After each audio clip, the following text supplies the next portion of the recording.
नमस्कार मित्रांनो, अतिशय महत्त्वाचा अपडेट हाती लागलेला आहे। सूत्राच्या माहितीनुसार काही लोकांच्या संपर्कात असल्यामुळे महाराष्ट्र परीक्षा परिषदेने जे की टीईटी एक्झाम घेत असते, तर तज्ञ लोकांकडून प्रश्न मागवण्यासाठी त्यांना सूचना मिळालेल्या आहेत, परिपत्रक मिळालेलं आहे।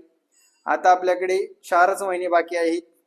मार्च, एप्रिल, मे आणि जूनच्या शेवटच्या वीकमध्ये किंवा जुलैच्या फर्स्ट वीकची एक डेट मिळेल आणि त्या डेटला आपली महाराष्ट्र शिक्षक पात्रता परीक्षा होणार आहे। त्यामुळे विद्यार्थी मित्रांनो, आता अभ्यासाला लागा।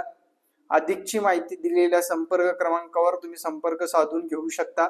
आपले लाईव्ह क्लास, तसेच तुमच्या वेळेनुसार बघणारे रेकॉर्ड्स क्लास, तसेच विद्यार्थी मित्रांनो सर्व विषयाच्या नोट्स आपल्याकडे उपलब्ध आहेत। जय महाराष्ट्र, धन्यवाद।